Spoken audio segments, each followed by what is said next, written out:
দুদিন আগে একটা ভিডিও দেখছিলাম, কোন একজন কীর্তনী, আমি নাম বলছি, ছেড়েছে শিবলিঙ্গের জন্ম, শিবলিঙ্গ সৃষ্টি কোথা থেকে।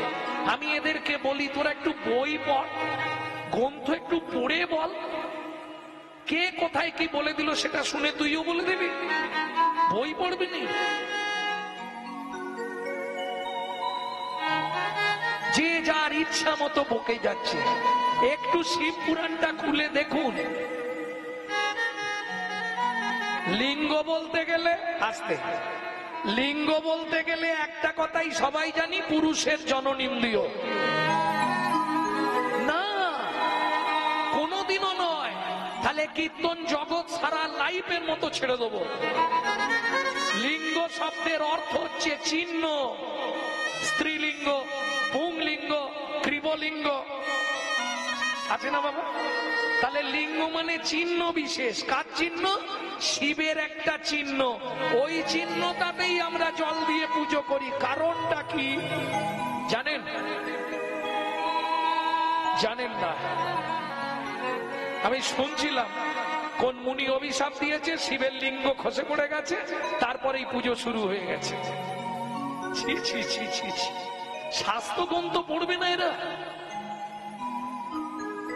কে বলছে আমার দেখার দরকার নেই। কেন? আমি কালকে অন্য আরেকজনের শুনলাম, আমার মোবাইলে সেভ করে রেখেছি, মেসেজ করব আজকে গাড়ি ছেড়ে রাখতে, ভদ্রলোককে মেসেজ করব যে আপনি কোথায় পড়েছেন এটা বলুন তো।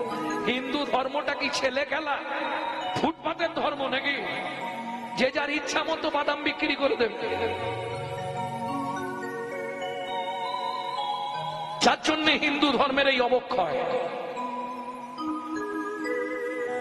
এখন দুজনে বেঁধেছে গন্ডগোল, কাতে কাতে?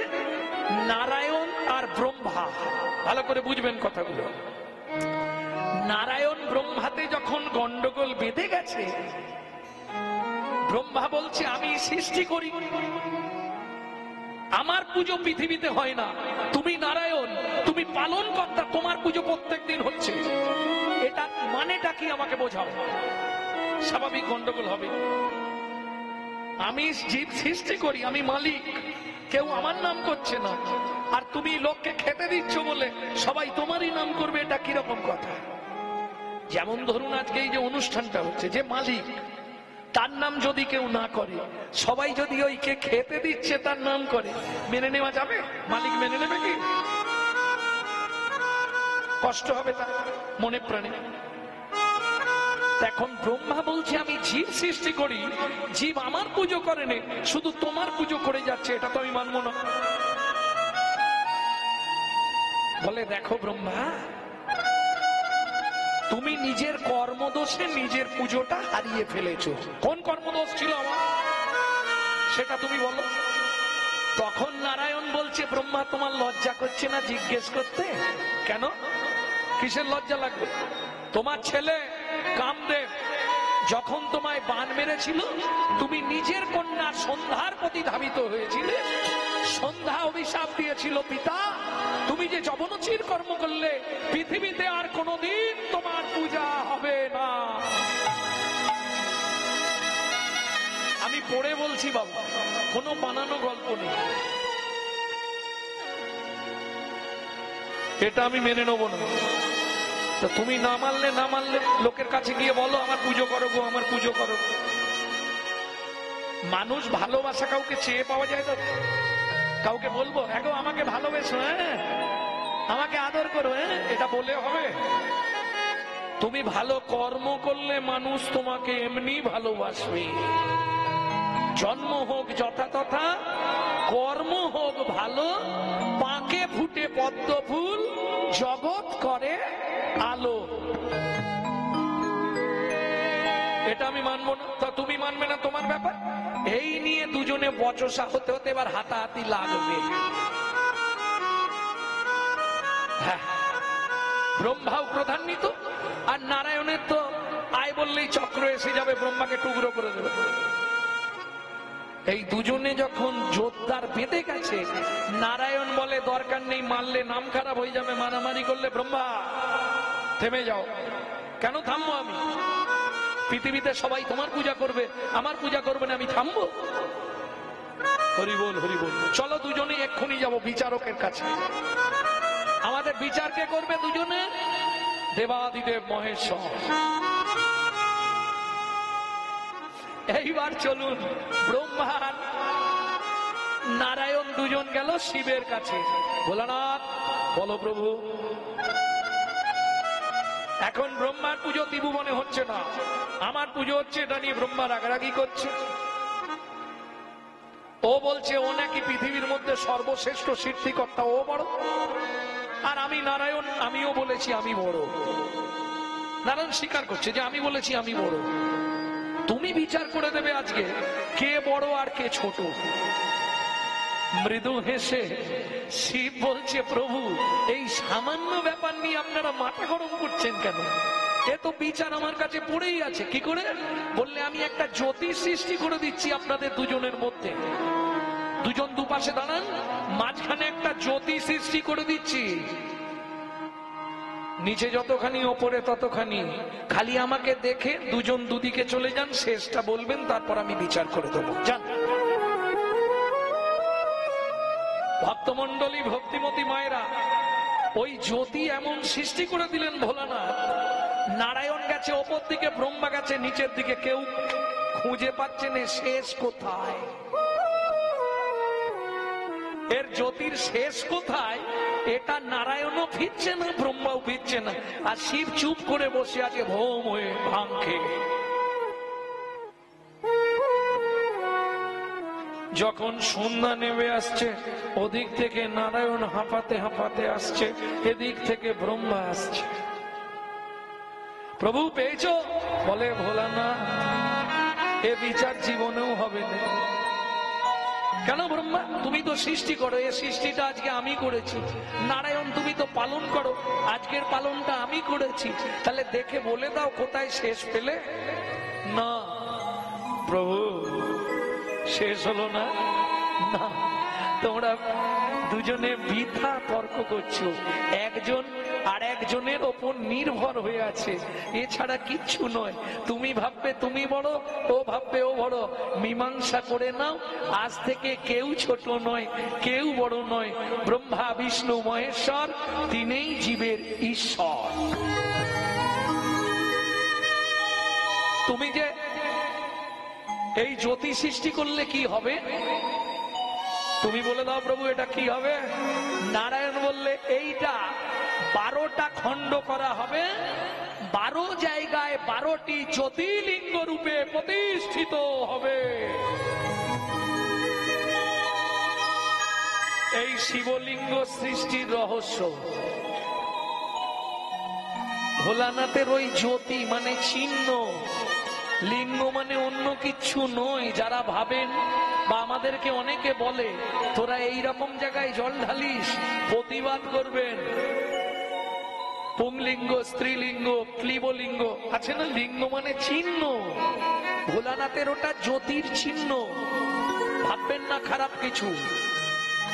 তার জন্যই 12টা জ্যোতির্লিঙ্গ পৃথিবীতে সৃষ্টি করা হয়েছিল ওই জ্যোতি থেকে, যা আজও পূজিত হচ্ছে। প্রেম সে বলো চৈতন্য মহাপ্রভু কি। তাহলে ক্লিয়ার হয়ে গেল তো শিবলিঙ্গ সৃষ্টির রহস্যটা। ভক্তমন্ডলী, ভক্তিমতী মায়েরা, যিনি বলছেন তিনি কিছুটা ঠিকই পড়েছেন, কিন্তু জায়গায় গিয়ে সব হারিয়ে ফেলেছে। কি হয়েছিল জানেন? যখন সতী মারা গেছিল, শিব সতীকে নিয়ে নাচতে নাচতে দিগম্বর হয়ে গেছিল। দিগম্বর হয়ে গেছিল, দিগম্বর মানে বোঝেন তো, বস্ত্র কিছু ছিল না। সেই সময় নারায়ণ সতীর দেহটাকে টুকরো টুকরো করেছিলেন সুদর্শন দিয়ে, যেটা থেকে সৃষ্টি হয়েছে 51 পীঠ। বুঝে নেওয়া গেল? 51 পীঠ সৃষ্টি হলো। ওটা কোথায়? দারুবনে। সেই সময় দারুবনে যে সপ্তর্ষি ছিল, মরিচ, অত্রি, সব যে ঋষি মুনিরা ছিলেন, তাদের স্ত্রীরা ছিল খুব দেখতে সুন্দরী। তারা শিবের ওই দিগম্বর রূপ দেখে মোহিত হয়ে গেল, পিছনে পিছনে চলে যাচ্ছে। মুনিরা দেখছে আমাদের স্ত্রীরা তো এবার শিব ভক্ত হয়ে গেল, এবার হবেটা কি আমাদের? কে রান্না করবে, কে বাসন মাজবে, কে খেতে দেবে? তখন তারা সেখান থেকে ভোলানাথকে তাড়িয়ে দেয়। এই জায়গাটায় এসে উনি ঘুরি দিয়েছেন, সেখানে অভিশাপ দেয়, তোর লিঙ্গ খসে মাটিতে পড়ে যাক। পৃথিবীর কারো শক্তি নেই শিবকে অভিশাপ দেবে, যে নিমিষের মধ্যে পৃথিবীটা ধ্বংস করে দিতে পারে। প্রলয়কর্তা, এটা বুঝে নিতে হবে। শুধু তাই নয়, শিব হচ্ছে পরম বৈষ্ণব। পৃথিবীতে যত দেব দেবী দেখবেন প্রত্যেকে ভোগী ভোগী।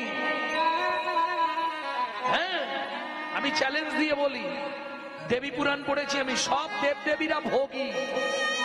কৃষ্ণ, ও মায়েরা শুনে নিন, কৃষ্ণের প্রিয় ফুল না দিলে কৃষ্ণ খুশি নয়। কৃষ্ণের প্রিয় ফুল কি জানেন না? ও মা, কৃষ্ণ পুজো করেন না বাড়িতে? প্রিয় ফুল কি? শ্বেত করবী। কৃষ্ণের প্রিয় ফল কি? কোথায় হরিনাম করতে এলাম রে? কৃষ্ণের প্রিয় ফল। আরে তোমাদের এদিকে মহোৎসব হলে ভোগ কীর্তন হয় না? কাঠালিয়া মত্তমান গন্ধ তুলসী, কাঠালিয়া মত্তমান গন্ধ তুলসী।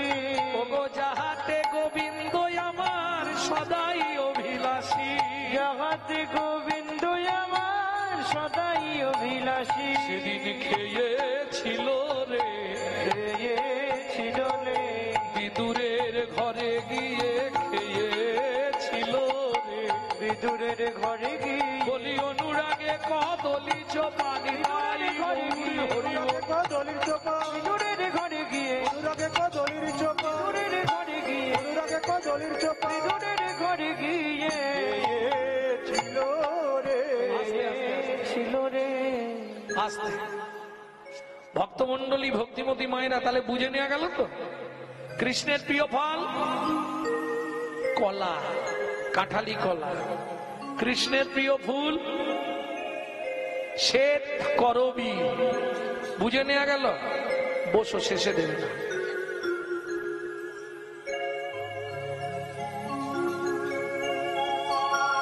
কৃষ্ণের বুঝে নিলেন। আজকে কোন মায়ের পুজো? ওখানে কালী ঠাকুর। কোন ফুলে সন্তুষ্ট? কালী ঠাকুরের প্রিয় ফুল জানো নি? আরে লাল বললে হবে না, কালীর একটা ফুলই প্রিয়, জবা। বাহ, এটা ভালো মুখস্থ করেছ। কালীর প্রিয় ফল কি? আর হবে না, হবে না, হবে না, হবে না, কালিকা পুরাণ না পড়িলে হবে না, হবে না, কালিকা পুরাণ না পড়লে হবে না, হবে না। কালীর প্রিয় ফল অপশন দিলে বলে দিতে পারবে। ভাদ্র মাসে গাছ থেকে ঢিপঢাপ করে পড়ে। তাহলে বুঝে নিয়ে গেল প্রত্যেক দেব দেবীদের ফেবার ফল, ফেবার ফুল আছে। ভোলানাথ বলল, শোন, ভালোগুলো আগে তোরা সব বেছে নে। যে ফুলটায় ভ্রমর ভ্রমরই যায় না, যে ফুলটায় মৌমাছিও যায় না, মাইকের চোঙের মতো, ওইটা আমাকে দিয়ে দে। কত আত্মত্যাগ দেখুন। যে ফলটা কোনো দেব দেবী নেবে না, একটায় কাঁটা আর একটায় আঠা। বুঝে নিয়েছো? একটা কাঁটা আর একটায় আঠা, ওই দুটো আমাকে দে। যে আমার সঙ্গে ভালো ব্যবহার রাখবে তাকে আঠা দিয়ে আটকে রাখবো, আর যে এদিক ওদিক করবে কাঁটা দিয়ে দিব। প্রেম সে বলো চৈতন্য মহাপ্রভু কি। তাহলে ওইটা ছেড়ে আসলে হবে না। কিং কর্তব্য বিমূঢ়। আমার কর্তব্যটা কি? আমি বলছি না তো, 3টে টাইম ভগবানকে ডাকতে হবে। ও মায়েরা, যাই করো সারাদিন যখন সময় পাবে গুনগুন গুনগুন করে কৃষ্ণ নাম করে যাও। কারণ কলিতে উদ্ধার একমাত্র কৃষ্ণ নাম। যখনই সময় পাবে, কে কি বলছে দেখার দরকার নেই। হস্তি চলতি বাজার মে তো কুত্তা ভক্তি হাজার মে। হাতি যখন রাস্তা দিয়ে চলে যায়, অনেক কুকুর ঘেউ ঘেউ করে, তোমার ওদিকে কিছু দেখার দরকার নেই। এটা মাথায় রাখবে। কে কি বলছে দেখার দরকার। এক যদি স্বামী বাধা দেয় সেক্ষেত্রে আমার কাছে আলাদা ওষুধ আছে, যোগাযোগ করবেন, আমি দিয়ে দেবো। হ্যাঁ, বলে দেবো। কেন, তোমার স্বামী তো বাধা দেয়নি, তুমি কেন শুনতে চাইছো? 3টে টাইম ভগবানকে ডাকতে হবে, 24 ঘন্টায় 3 টাইম ভগবানকে ডেকে নিতে হবে। যদি বলো ডাকবো তাহলে বলবো, যদি বলো সময় নেই তাহলে এগিয়ে যাব। কি হবে? তারা তো গল্পে ব্যস্ত জবার মায়েরা। 3, আরে এদিকে একটু দেখো না গো, সব তো ঘুমিয়ে পড়েছে না গল্প করতেছে কে জানে। 3টে টাইম ভগবানকে ডাকতে হবে, পারবে কি? যদি বলো ডাকতে পারবো তাহলে বলবো, যদি বলো সময় হবে না তাহলে আমি এগিয়ে যাব। হবে? তার আগে একটা সত্যি কথা বলবে, যারা প্রত্যেক দিন ঠাকুরের পায়ে ফুল দাও তারা একবার হাত তোলো তো দেখি, কতজন হয় গুনে নি। ঠাকুরকে প্রত্যেক দিন ফুল দাও, বাহ, এতেই তো ধর্ম বাঁচবে। প্রত্যেক দিন ঠাকুরের পায়ে ফুল দেবে আর তুলসী গাছে একটু করে জল দেবে, এইটা সবার আগে দরকার। ভক্তির পথ দেখতে গেলে, হিন্দু সনাতন ধর্মকে বাঁচাতে গেলে সবার আগে এই দুটো কাজ করতে হবে। তবে যারা ঠাকুরের পায়ে ফুল দেন তাদের উদ্দেশ্যে বলছি, 3টে কথা খুব ভালো করে হৃদয়ঙ্গম করে নিন। কি কি 3টে কথা? জীবনে কোনোদিন 20 ফুল তুলে ঠাকুরের পায়ে দেবেন না। 1, 2, গাছের তলায় ফুটে পড়ে থাকা ঝরা ফুল বাসি কুড়িয়ে এনে ঠাকুরকে দেবেন না। 3, সকালবেলা হাঁটতে যাবার নাম করে কারো গাছের ফুল চুরি করে এনে ফুল ভগবানকে দেবেন না। কি হলো ব্যাপারটা? হয় নাকি এদিকে? হ্যাঁ, ওটা বাসি নয় তো, ও তো ঝরেছে কখন জানো? শিউলি ঝরে কটায়? 12টা 1টার পর। ওটা বাসি হচ্ছে না। শিউলি ঝড়াই নিয়ে আসতে হবে, ডেড বডি ছাড়া তুমি জ্যান্ত পাবে না।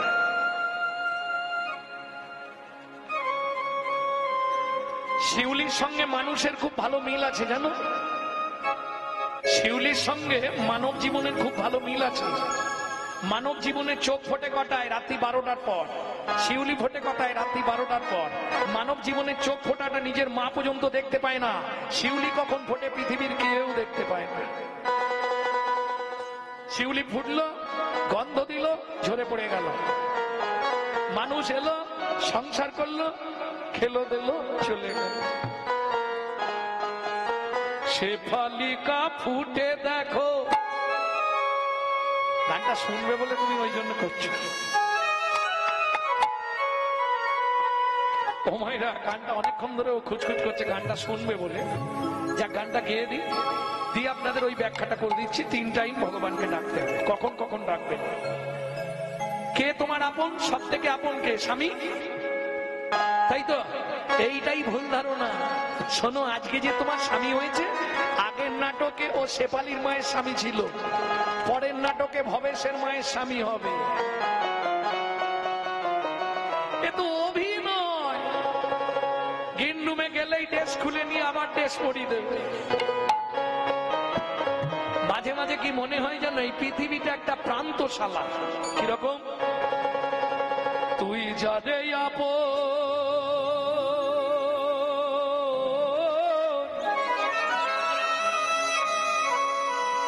মাইক ম্যান, ভাবলি রে মো, সে তো আপন নয়। এই পৃথিবী প্রান্তশালা, মায়ার অভিনয়। এই পৃথিবী প্রান্তশালা, মায়ার অভিনয়। যারে আপন ভাবলি রে মন, যারে আপন ভাবলি রে মন, সে তো আপন নয়। এই পৃথিবী প্রান্তশালা,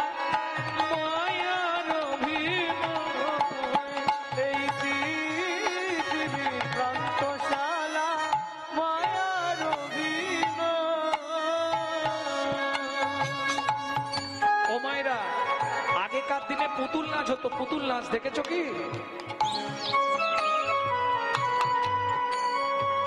ওই ওপরে একজন বসে বসে এইভাবে পুতুলগুলো দারুণ দেখতে লাগতো, কিন্তু যাই বল, আমি আবার পুতুল নাচ দেখতে খুব ভালোবাসতাম।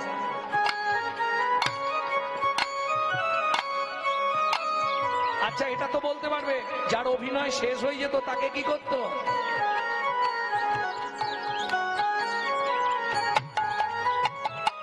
একই সিস্টেম। সোলার পুতুল নাচে দেখো সুতারি টানে, মানুষ তেমনি বাধা সৃষ্টির সোপানে। সোলার পুতুল নাচে দেখো সুতারি টানে, মানুষ তেমনি বাধা সৃষ্টির প্রাণে।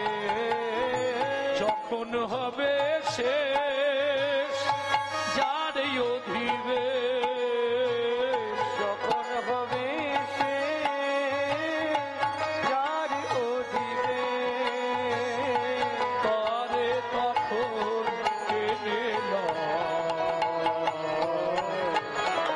এই পৃথিবী প্রান্তশালা মায়ার অভিনয়, এই পৃথিবীর প্রান্তশালা মায়ার অভিনয়।